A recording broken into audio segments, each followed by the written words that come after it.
തിരുവചന സന്ദേശങ്ങൾ ശ്രവിക്കുന്നതിനായി ഭാഗ്യവചനധാര ഇന്ന് തന്നെ സബ്സ്ക്രൈബ് ചെയ്യുക. ദൈവതിരുനാമത്തിന് മഹത്വമുണ്ടായിരിക്കട്ടെ. ഭാഗ്യവചനധാര ശ്രവിക്കുന്ന എല്ലാവർക്കും കർത്താവായ യേശുക്രിസ്തുവിന്റെ ധന്യനാമത്തിൽ സ്നേഹവന്ദനം. പൗലോസ്ലീഹ കൊരിന്ത്യർക്കെഴുതിയ 1-ാമത്തെ ലേഖനം 16-ാം അധ്യായം 18-ാമത്തെ വാക്യത്തിൽ, അവർ എൻ്റെ മനസ്സും നിങ്ങളുടെ മനസ്സും തണുപ്പിച്ചുവല്ലോ, ഇങ്ങനെയുള്ളവരെ മാനിച്ചുകൊള്ളുവീൻ.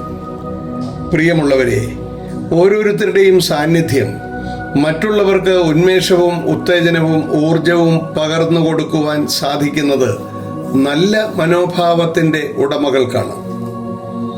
മനുഷ്യന്റെ മനോഭാവമാണ് അവനെ വിജയത്തിലേക്കും പരാജയത്തിലേക്കും നയിക്കുന്നത്.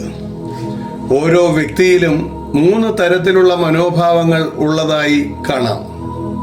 1 പൈശാചിക മനോഭാവം, 2 ദൈവിക മനോഭാവം, 3 മാനുഷിക മനോഭാവം. സാഹചര്യങ്ങളുടെ ആവശ്യമനുസരിച്ച് മാനുഷിക മനോഭാവം മറ്റുള്ള മനോഭാവങ്ങളെ സ്വീകരിക്കുന്നു എന്ന് മനസ്സിലാക്കുവാൻ സാധിക്കും. ഉൽപ്പത്തി പുസ്തകം 4-ാം അധ്യായത്തിൻ്റെ 8-ാമത്തെ വാക്യം, സ്വന്തം സഹോദരന്റെ കാഴ്ച വസ്തുവിൽ ദൈവത്തിന് സംപ്രീതി തോന്നിയതുകൊണ്ട് ജ്യേഷ്ഠ സഹോദരന്റെ മനോഭാവത്തിന് മാറ്റം വന്നു. അവൻ കോപം കൊണ്ട് ജ്വലിച്ചു. അവൻ സ്വന്തം സഹോദരനെ വയലിലേക്ക് കൂട്ടിക്കൊണ്ടുപോയി അവിടെ വെച്ച് പൈശാചികമായി ജ്യേഷ്ഠൻ അനുജനെ കൊല്ലുന്നു. ഉൽപ്പത്തി പുസ്തകം 13-ാം അധ്യായം 8-9 വാക്യങ്ങളിൽ അബ്രഹാം ലോത്തിനോട് പറഞ്ഞത്, നമ്മൾ തമ്മിലും നമ്മുടെ ഇടയന്മാർ തമ്മിലും കലഹമുണ്ടാക്കരുത്, കാരണം നമ്മൾ സഹോദരന്മാരാണ്. ഇതാ ഈ ദേശമെല്ലാം നിന്റെ കൺമുമ്പിലുണ്ടല്ലോ. എന്നെ പിരിഞ്ഞു പോവുക. ഇടതുഭാഗമാണ് നിനക്ക് വേണ്ടതെങ്കിൽ ഞാൻ വലത്തോട്ട് പൊയ്ക്കൊള്ളാം, വലതുഭാഗമാണ് നിനക്ക് ഇഷ്ടമെങ്കിൽ ഞാൻ ഇടത്തേക്ക് പൊയ്ക്കൊള്ളാം. ഇവിടെ അബ്രഹാം ദൈവീകമായി പ്രശ്നങ്ങൾ പരിഹരിക്കുന്നത് നമുക്ക് കാണുവാൻ സാധിക്കും.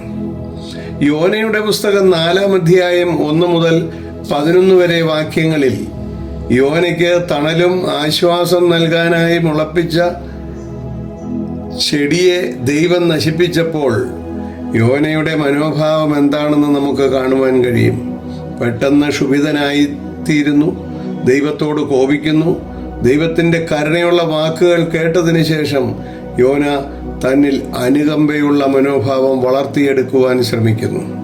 പ്രിയമുള്ളവരെ, പുതിയ നിയമത്തിൽ ദൈവമക്കൾ ദൈവീകമായ മനോഭാവത്തിൽ ജീവിക്കണമെന്ന് യേശുക്രിസ്തു പഠിപ്പിക്കുന്നു.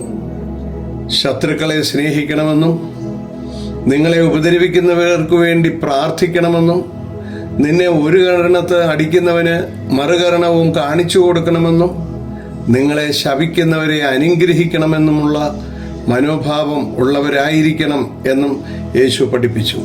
ഇപ്രകാരം എളിമയോടും വിനയത്തോടും ക്ഷമയോടും വിശുദ്ധിയോടും വിശ്വസ്തയോടും കൂടി ജീവിക്കുന്ന നമ്മുടെ സാമീപ്യം മറ്റുള്ളവർക്ക് ഉത്തേജനവും ഉന്മേഷവും ഊർജവും ഉണർവും ഉണ്ടാകുവാൻ ഉതകുന്ന വിധത്തിലായിരിക്കട്ടെ എന്ന് നമുക്ക് പ്രാർത്ഥിക്കാം. ദൈവം നമ്മളെ എല്ലാവരെയും അനുഗ്രഹിക്കട്ടെ.